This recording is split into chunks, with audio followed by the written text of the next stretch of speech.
నమస్కారం. ఈరోజు మనం ఆంధ్రప్రదేశ్ ఎన్నికల శంఖారావం మోగింది.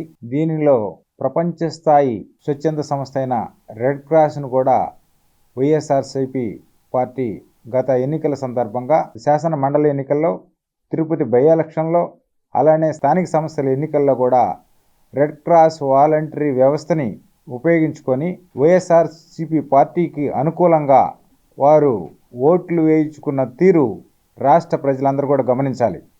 ఎందుకంటే వ్యవస్థలను మేనేజ్ చేయడంలో వైఎస్ఆర్సీపీ పార్టీ, ఆ ప్రభుత్వం గత 5 సంవత్సరాలుగా ఏమేమి పనులు చేసిందో, ఈ వ్యవస్థలని ఏ రకంగా ఉపయోగించుకొని విధ్వంసం చేసిందో మనం అందరం గమనించాం. ఈ ఎలక్షన్లో కూడా 2024 జరిగే సాధారణ ఎన్నికలలో కూడా అదే రెడ్ క్రాస్ని వాలంటీర్ వ్యవస్థని ఉపయోగించుకొని రాష్ట్ర వ్యాప్తంగా వాలంటీర్ల పేరుతో, ఇక్కడ ప్రభుత్వం నియమించిన వాలంటీర్లు వేరు, రెడ్ క్రాస్ వాలంటీర్లు వేరు అని గమనించాలి.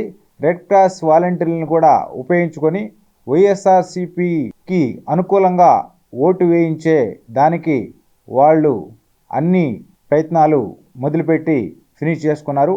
కనుక దీనిపైన ఎన్నికల సంఘం ప్రత్యేకంగా దృష్టి సారించి రెడ్ క్రాస్ వాలంటీర్లని ఎటువంటి పరిస్థితుల్లో ఎన్నికల నిబంధనలకి వ్యతిరేకంగా వాళ్ళని ఉపయోగించకుండా చేయాలని ఒక పౌరుడిగా, తెలుగుదేశం పార్టీ కార్యకర్తగా ఎన్నికల సంఘానికి విజ్ఞప్తి చేస్తున్నాను.